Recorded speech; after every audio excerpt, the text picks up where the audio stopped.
Bertemu lagi dengan saya di tutorial kantor. Solusi kerja efektif dan efisien untuk pekerjaan kantor Anda. Pada hari ini, saya akan membawakan sebuah tutorial mengenai bagaimana kita menghitung diskon faktor pada studi kelayakan proyek menggunakan Excel. Ketika kita melakukan pekerjaan kantor dan diminta oleh pimpinan kita, oleh bos kita, untuk melakukan studi kelayakan proyek pada cabang baru, kita perlu melakukan studi kelayakan. Nah, ketika kita melakukan hal tersebut, kita harus memperhitungkan nilai uang di masa yang akan datang.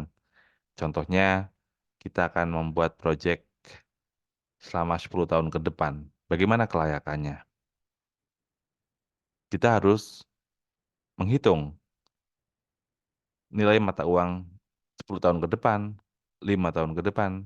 Nah, disitulah kita menghitung yang namanya diskon faktor. Baik, sebelum saya lanjutkan, saya informasikan kepada sobat untuk terus mendapatkan notifikasi video terbaru, silakan klik subscribe dan aktifkan gambar loncengnya. Ini adalah contoh dari data net cash flow time series ya dari tahun 2013 sampai 2023. Jadi di sini untuk di tahun-tahun awal itu adalah pengeluaran untuk investasi. Selanjutnya kita melihat sudah positif dari hasil operasional, kita peroleh nilai net cash flow. Nah, selanjutnya kita akan melihat diskon faktor. Nah, ini adalah untuk melihat ya. Jadi ketika ada hal seperti ini, net cash flow-nya bagaimana? Nah, kita akan menggunakan diskon faktor. Namun untuk di video ini kita hanya memperagakan bagaimana cara mencari nilai diskon faktor. Jadi diskon faktor itu bisa saja menggunakan 12% atau 14% dan seterusnya. Di sini contohnya saya akan menggunakan 14%. Jadi misalkan di sini kita melihat nilai NPV, ini adalah net present value, ini sudah menggunakan diskon faktor. Ini rumusnya ya, B per C per dalam kurung 1 plus I pangkat T. Ya, jadi kalau boleh kita turunkan rumusnya, kan sama dengan diskon faktornya itu adalah 1 per dalam kurung 1 plus suku bunga. Ya, misalkan kita menggunakan suku bunganya 14% tadi ya. Tutup kurung dipangkatkan dengan T. T itu adalah tahun ke, apakah tahun ke-0, tahun ke-1, tahun kedua, dan seterusnya. Kalau sudah kita memahami, kita tinggal buat. Kita tinggal buat rumusnya ya. Nah, di sini kita melihat, kita ketikkan sama dengan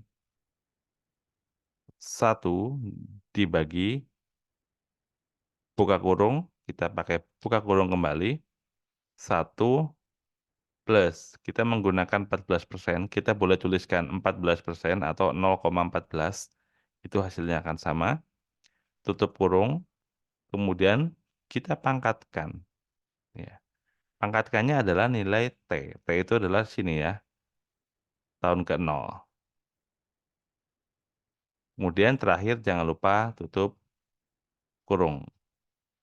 Baru kita tekan enter. Nah, nilainya adalah 1 di tahun ke-0. Artinya apa? Jadi nilai uang tahun ke-0 yaitu sama dengan ya 1 kalinya ya, jadi 1 sama ya. Namun kalau di tahun ke-1 akan menjadi 0,877. Akan semakin menurun. Jadi nilai uang akan semakin menurun sampai di tahun ke-10. Ya.